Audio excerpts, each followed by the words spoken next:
8 नवंबर 2016 को माननीय प्रधानमंत्री श्री नरेंद्र भाई मोदी ने जब ये अनाउंस किया कि 1000 और 500 के नोट बंद हो जाएंगे, रात्रि को अचानक ये सुनते ही सारे देश में एक बार आश्चर्य हुआ। लेकिन मैं एक चार्टर्ड अकाउंटेंट की हैसियत से कहना चाहता हूँ कि सचमुच एक करिश्माई नेता का एक बहुत बड़ा बोल्ड कदम था ये। इसके प्रभाव दूरगामी होंगे और मैं आपको ये कहना चाहता हूँ मैं क्या महसूस कर रहा हूँ। पहली बार देश में ईमानदार आदमी गौरव और खुशी का अनुभव कर रहा है। गरीब और मध्यम वर्ग आज पहली बार ऐसा लग रहा है उसमें आशा का संचार हुआ है। ऐसे लग रहा है भारत में किसी नए सूर्य का उदय हो रहा है।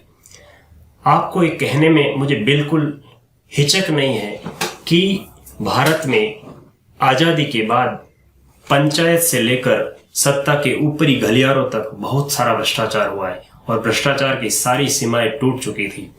इसके लिए हमारे यहाँ पर सेंटर में यानी केंद्र में ऐसे प्रधानमंत्री का आना बहुत जरूरी था जो अपने निजी स्वार्थों से ऊपर उठकर अपनी राजनीतिक भविष्य को दांव पे लगा बैठे। ऐसे महान प्रधानमंत्री को हम इस विचारों के द्वारा जरूर अपना सहयोग करना चाहेंगे।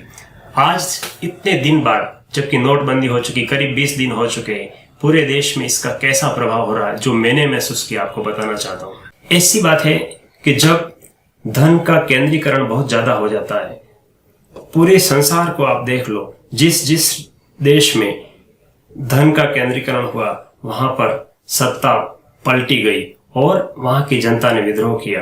भारत में ऐसे खतरे नहीं पैदा हो, उस दृष्टि से मैं ये कहना चाहूंगा कि यह नोटबंदी प्रजातंत्र को मजबूत करने की दिशा में भी बड़ा कदम है।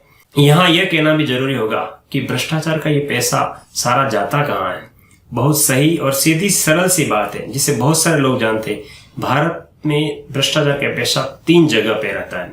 सबसे बड़ा पैसा जो लगा हुआ है वह है जमीन जायदाद, दूसरा हो जो पैसा सबसे ज्यादा लगा हुआ है वह है सोने में, और तीसरा है नोटों के गोडाउन भरे हुए।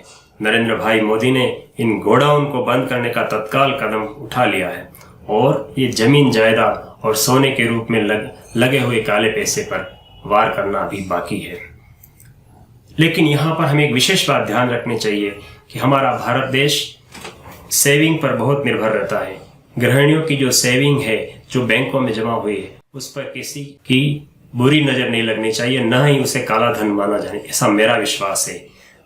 हमारी कन्याओं के शादी के लिए जो सोना खरीदा गया है उसको काला धन नहीं माना जाए, ऐसा भी मेरा विश्वास है।